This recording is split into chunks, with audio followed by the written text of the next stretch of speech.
अस्सलाम वालेकुम गाइस, उम्मीद है आप सब खैरियत से होंगे। मैं आप सबको अपने चैनल में वेलकम करता हूं। हमने 9th क्लास की जो मैथमेटिक्स कोर्स हमने कंटिन्यू किया हुआ था 1.2 एक्सरसाइज का प्रीवियस वीडियो में पहला क्वेश्चन हो गया था और साथ में डेफिनेशन भी कवर हो गई थी। आज हम उसका क्वेश्चन नंबर 2 पढ़ेंगे। उसमें कहता क्या है, वो कहता है from the following matrix identify क्या होता है। सबसे पहले वो पूछ रहा है कि स्क्वायर मैट्रिक्स आइडेंटिफाई करो, रेक्टेंगुलर मैट्रिक्स कौन सा होगा, रेव मैट्रिक्स कौन सा होगा, कॉलम मैट्रिक्स कौन सा होगा, कोऑर्डिनेट मैट्रिक्स, नल मैट्रिक्स क्या होगा। जो गिवन मैट्रिक्स में से है ना, ये जो गिवन क्वेश्चंस हैं इनमें से आपने बताना है कि स्क्वायर कौन सा है, रेक्टेंगुलर कौन सा है। अब सबसे पहले मैं एक एक वर्डिंग में तकरीबन इनकी डेफिनेशन बता देता हूँ ताकि हमें सॉल्व करने में आसानी होगा, वरना मज़ीद समझने के लिए आप पिछली वीडियो देखिएगा। जैसे कि स्क्वायर मैट्रिक्स होता है उसमें रो और कॉलम बराबर होते हैं। रेक्टेंगुलर मैट्रिक्स वो होता है जिसमें रो और कॉलम बराबर नहीं होते। रो मैट्रिक्स वो होता है जिसमें सिर्फ एक ही रो हो। कॉलम मैट्रिक्स वो होता है जिसमें सिर्फ एक ही कॉलम हो। आइडेंटिटी मैट्रिक्स वो होता है जिसके अंदर डायगोनल एंट्रीज 1 1 हो।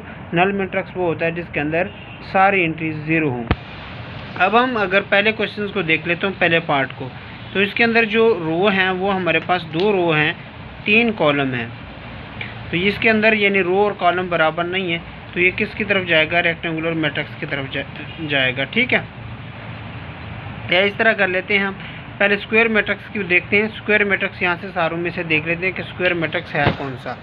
अब यहाँ पहला पोर्शन वो स्क्वायर मैट्रिक्स देखता है। स्क्वायर मैट्रिक्स कौन सा हो जिसमें रो और कॉलम बराबर हो। यहाँ पे रो और कॉलम बराबर नहीं है, यहाँ पे भी रो और कॉलम बराबर नहीं है, यहाँ पे रो और कॉलम बराबर है। तो इस वजह से हम थर्ड पार्ट को क्या कहेंगे कि एक स्क्वायर मैट्रिक्स है। ठीक है, और इसी तरह किसी और मैट्रिक्स, हाँ चौथा जो पार्ट है वो भी आप लोगों के पास कौन सा हो गया, एक स्क्वायर मैट्रिक्स हो गया। इसी तरह मैं अगर और देखूं तो मेरे पास 8वां क्वेश्चन ऐसा आता है इसके अंदर 3 रो हैं और 3 ही कॉलम है। तो इस वजह से ये आप लोगों के पास कौन सा हो जाएगा, स्क्वायर मैट्रिक्स हो जाएगा। और इसके अंदर भी बराबर नहीं है, तो इस वजह से ये आप लोगों का क्या हो जाएगा, स्क्वायर मैट्रिक्स नहीं होगा। अब आते हैं रेक्टेंगुलर मैट्रिक्स में। रेक्टेंगुलर मैट्रिक्स वो जिसमें रो और कॉलम बराबर नहीं है। सबसे पहले इसके अंदर पहला पोर्शन आ जाएगा। फिर इसके अंदर भी रो और कॉलम तो बराबर नहीं है ना, एक ही कॉलम है, 3 रो है, तो इस वजह से हम दूसरे पार्ट को भी इसके अंदर लिख लेते हैं। और इसी तरह इसके अंदर तो बराबर थे, इसके अंदर भी बराबर नहीं है, तो 3 रो हैं और 2 ही कॉलम है, तो इस वजह से हमारा 5वां भी इसमें आ जाता है। और इसके अंदर भी बराबर नहीं है, तो इस वजह से हम 6ठा भी इसी के अंदर लिख लेते हैं। 7वें की तरफ आते हैं, वो भी इसी के अंदर बराबर लिख लेते हैं क्योंकि एक ही कॉलम है और 3 रो हैं। इसके अंदर लिख लेते हैं, तो ये भी 3 रो हैं, 2 कॉलम है, तो ये 9वां जो पार्ट है वो भी आप लोगों के पास रेक्टेंगुलर मैट्रिक्स में जाते हैं। अब रो मैट्रिक्स, ऐसा मैट्रिक्स जिसके अंदर सिर्फ एक ही रो हो, वो 6ठा पार्ट है। और इसी तरह आप लोगों के पास और कोई रो मैट्रिक्स नहीं है। इसके बाद कॉलम मैट्रिक्स जिसके अंदर सिर्फ एक ही कॉलम हो, वो दूसरे पार्ट में आता है। ठीक है, क्योंकि और हाँ बल्कि 7वां भी है जिसके अंदर सिर्फ एक ही आप लोगों के पास कॉलम हो, ऐसा मैट्रिक्स कॉलम मैट्रिक्स कहलाता है। आइडेंटिटी मैट्रिक्स वो होता है जिसकी डायगोनल एंट्रीज 0 होती हैं। हमने बताया हुआ था कि ये डायगोनल एंट्रीज हैं और वो क्या है, 1 1 है, और ये सिर्फ आपका चौथा पार्ट है। और कोई ऐसा मैट्रिक्स नहीं है जो आप लोगों के पास क्या बन जाए, एक आइडेंटिटी मैट्रिक्स बन जाए। फिर आता है नल मैट्रिक्स। नल मैट्रिक्स वो होता है जिसकी सारी एंट्रीज 0 होते हैं, और ये सिर्फ और सिर्फ जो आप लोगों के पास पार्ट है वो 9वां पार्ट है, 9th पार्ट है। तो ये क्वेश्चन हमारा इसी तरह क्लियर हो जाता है। अब क्वेश्चन नंबर 3 की अगर मैं बात करूँ तो वो कहता है from the following matrix identify diagonal, कौन सा आइडेंटिफाई करो गिवन मैट्रिक्स में से डायगोनल कौन सा है, स्केलर कौन सा है, यूनिट मैट्रिक्स कौन सा है। मैं फिर एक दफ़ा वर्डिंग में बता देता हूँ कि डायगोनल इन मैट्रिक्स वो होता है, ये जो डायगोनल एंट्रीज होती हैं इसमें से कोई एक एंट्रीज ऐसी हो जो 0 ना हो, बाकी 0 हो, और इसके अलावा डायगोनल के अलावा सारे एलिमेंट का 0 होने चाहिए। ये होते हैं डायगोनल मैट्रिक्स। स्केलर मैट्रिक्स के अंदर ये होता है कि जो डायगोनल एंट्रीज है ना वो सेम होनी चाहिए 0 और 1 के अलावा, यानी 0 0 नहीं हो सकता, 1 1 भी नहीं हो सकता, इसके अलावा 2 2 हो सकता है, 3 3 हो सकती है, और ये सेम होने चाहिए, और इसके अलावा जो भी एंट्रीज हैं वो 0 होने चाहिए। और यूनिट मैट्रिक्स में ये होता था कि जो डायगोनल एंट्रीज हैं उनका 1 1 होना ज़रूरी है। अब मैं देख लेता हूँ कि ए एक डायगोनल मैट्रिक्स है, यस, क्योंकि ये डायगोनल मैट्रिक्स डायगोनल एंट्रीज में से कोई एक का 0 होना कोई एक का नॉन 0 होना ज़रूरी था, लेकिन ये दोनों नॉन 0 हैं और इसके अलावा भी 0 हैं। इसी तरह बी के अंदर भी डायगोनल एंट्रीज नॉन 0 हैं, और इसके अलावा 0 हैं। सी पार्ट को देख लूँ तो वो भी आप लोगों के पास डायगोनल एंट्रीज नॉन ज़ीरो हैं, इसके अलावा 0 हैं। और डी पार्ट को देखूँ तो डायगोनल एंट्रीज में से कम एक नॉन ज़ीरो होना चाहिए और एक नॉन ज़ीरो है, तो इस वजह से ये भी आप लोगों के पास क्या आ जाएगा, डायगोनल मैट्रिक्स आ जाएगा।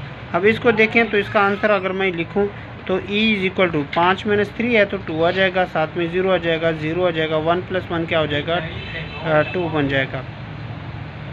ये भी आप लोगों के पास क्या बन जाएगा, एक डायगोनल मैट्रिक्स बन जाएगा। अब आते हैं दूसरी स्केलर मैट्रिक्स के ऊपर। स्केलर क्या होता है, जिसकी डायगोनल एंट्रीज सेम हो। ये डायगोनल एंट्रीज ए की भी सेम है और बी की सेम नहीं है, सी की भी सेम है, तो मैं लिख सकता हूँ, यानी इसको अगर मैं यहाँ पे लिखूँ ए सी और इसके साथ साथ आ जाएगा ई।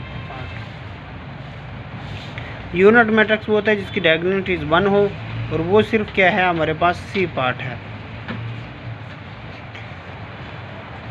अब क्वेश्चन नंबर 4 की तरफ हम चलते हैं, तो वो कहता है find the negative matrix A B C D and E. अब नेगेटिव मैट्रिक्स क्या होता है कि सिर्फ जो मैट्रिक्स होता था उसको नेगेटिव साइन के साथ मल्टीप्लाई हम कर देते थे, सिर्फ हम ये करना होता है। अब देखिए सबसे पहले हमारे पास मैट्रिक्स ए है, मैं यहाँ पे थोड़ा सा सॉल्व कर देता हूँ कि ए जो है उसकी जो एंट्रीज़ है वो 1 0 और -1 है। इसको मैं क्या कर लेता हूँ, सिर्फ माइनस के साथ मल्टीप्लाई कर देता हूँ। अब माइनस के साथ मल्टीप्लाई करूँगा ए के साथ, तो माइनस के साथ मल्टीप्लाई कर दूंगा तो ए के साथ माइनस का साइन तो मैट्रिक्स के साथ भी आ जाएगा, 1 0 -1 आ जाएगा।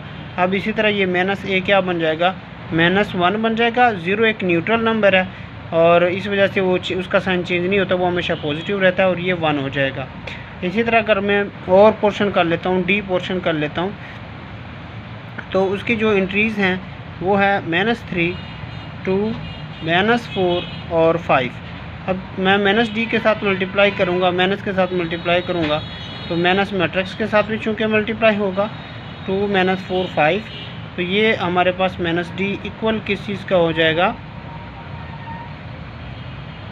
3 हो जाएगा, ये -2 हो जाएगा, 4 हो जाएगा और ये -5 हो जाएगा। ठीक है।